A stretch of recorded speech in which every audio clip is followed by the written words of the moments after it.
নমস্কার, আমি দীপশিখা আর আপনারা দেখছেন খবর বাংলা। লোকসভা ভোটের আগে তৃণমূল ছেড়ে বিজেপিতে যোগদান করলেন তৃণমূলের নামখানা পঞ্চায়েত সমিতির প্রাক্তন সভাপতি কল্পনা মালি মণ্ডল সহ তৃণমূলের একাধিক কর্মী। ঘটনাটি দক্ষিণ 24 পরগনা জেলার নিশ্চিন্তপুরে। দেখে নেব রিপোর্ট।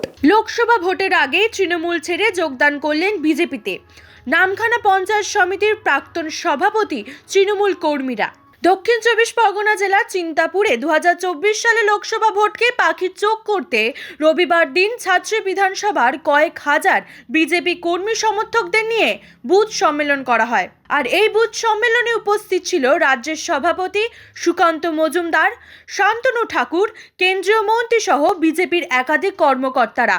মূলত জানা গিয়েছে 2024 সালে লোকসভা ভোটে মথুরাপুর লোকসভা কেন্দ্রের প্রধানমন্ত্রী নরেন্দ্র মোদীকে আরও একবার প্রধানমন্ত্রী করার জন্য বিজেপি কর্মীদের আরও ভালোভাবে কাজ করার জন্য এই কর্ম সম্মেলন করা হয়।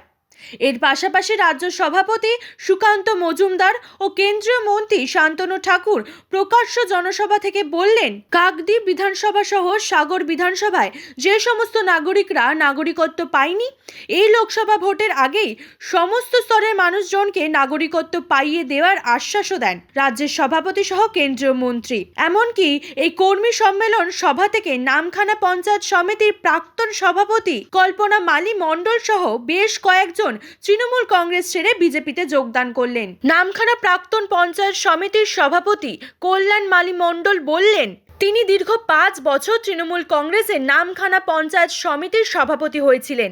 তিনি পঞ্চায়েত সমিতির সভাপতি হয়ে থাকলেও তিনি নিজের মন মতোই কোনো কাজ করতে পারতেন না। যেমন কোনো দুস্থ মানুষের কোনো কাজ থাকলে শাসক দলের পক্ষ থেকে সেই কাজ করতে দেওয়া হতো না বলে তিনি অভিযোগ করলেন।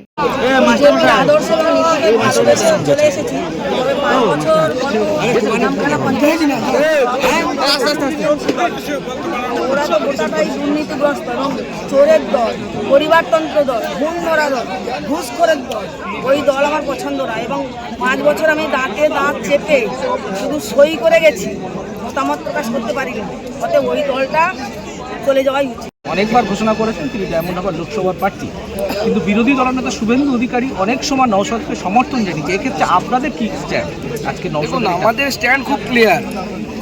নওশাদ আইএসএফ পার্টির বিধায়ক, নওশাদ সিদ্দিকী, আর যেখানে ইচ্ছে সেখানে দাঁড়াতে পারে। কিন্তু মেন বিষয় হচ্ছে বিজেপি প্রার্থী দেবে ডায়মন্ড হারবারে, এবং নওশাদ দাঁড়াবে না কে দাঁড়াবে তাদের ব্যাপার। বিজেপির প্রার্থী এবার জিতবে ডায়মন্ড হারবারে। বাবুকে আমরা সোনাবাবু করে বাড়ি পাঠিয়ে দিই।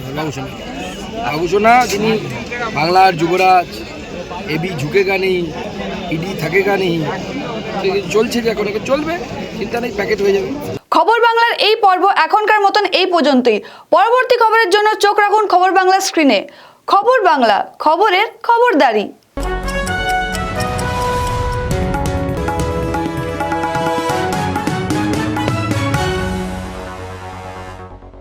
খবর বাংলা।